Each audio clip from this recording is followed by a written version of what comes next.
Hello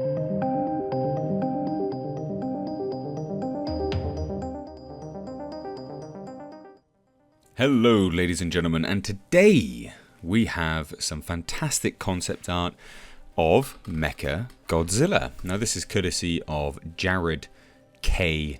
Richevsky over on Instagram, and this is one of my favourite things about movies in general, is always the concept art. The concept art phase is just absolutely fascinating. I love how things are conceptualized and they go from design phase right the way through to the finished product. And this stuff I think is very, very interesting. It's really, really close, in fact, to the finished product. So I'll have this Instagram account linked down below in the description box.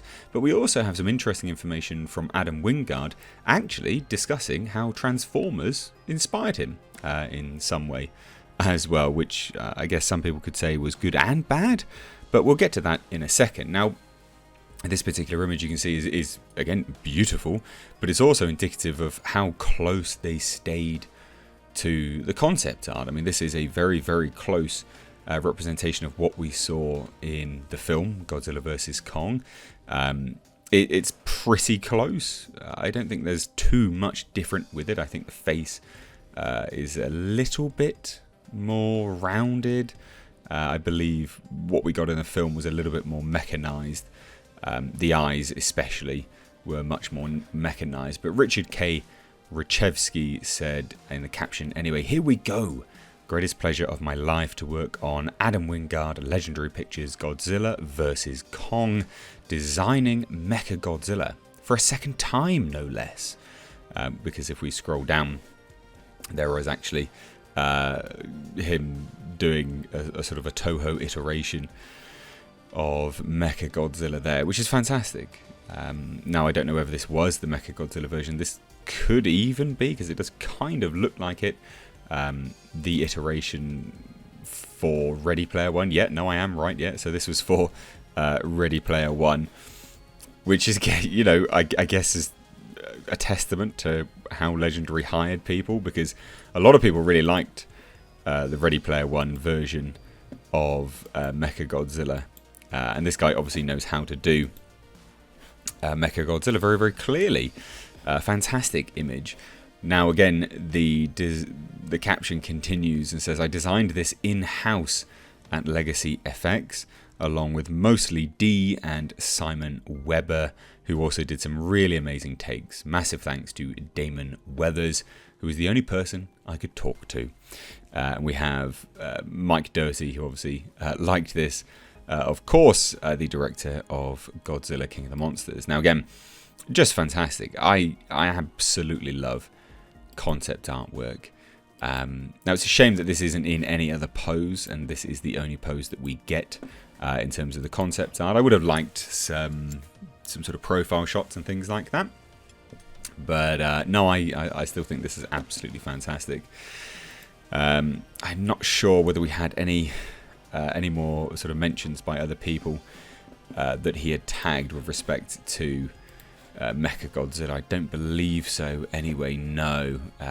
Oh, we have this one here, sorry, should we say. This one's, you know, pretty damn good, to be fair. And again, very much, again, great image. This will be Legacy Effects, and their caption is, after 3 Godzilla movies in the Legendary Monsterverse, beginning with Gareth Edwards and then with Mike Doherty, Legacy Effects is proud to once again join the creative forces Legendary Pictures in contributing designs to the breakout star of the all-new Godzilla vs. Kong, directed by Adam Wingard. Mechagodzilla was designed in-house at Legacy Effects by Jared Krichevsky, together with Darnell Isom and Simon Weber. Now this is what I prefer to see, these kind of designs here, where we can see the sort of profile and they're turning it around and things like that. I think here we can really get a glimpse of the claws and how fantastic they looked in the film. I just think it's just a staggering design. It's absolutely beautiful. I mean, terrifyingly beautiful. I love the blueprint style as well, which I would assume was then reused for Apex's computer system in the film. I can't zoom in enough to actually see what it says, which is a real shame. But they really thought about it here, even in terms of the blueprint stuff. Like, it looks fantastic. Very, very well done. And goes to show just the lengths that Legendary has been going to with their design process. Can't ever knock them for their design process. They really do nail it.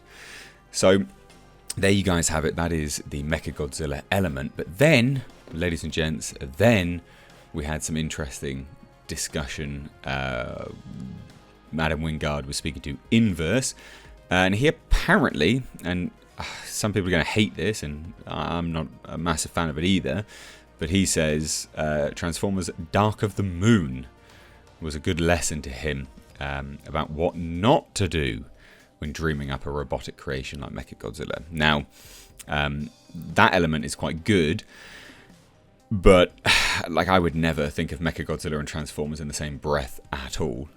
It's not something I would even link up together, to be perfectly honest. But he says, I remember watching the third Transformers movie in the theatre. It was one of those things where I was with a date and we got there late, and the only seats that were available were literally in the front row.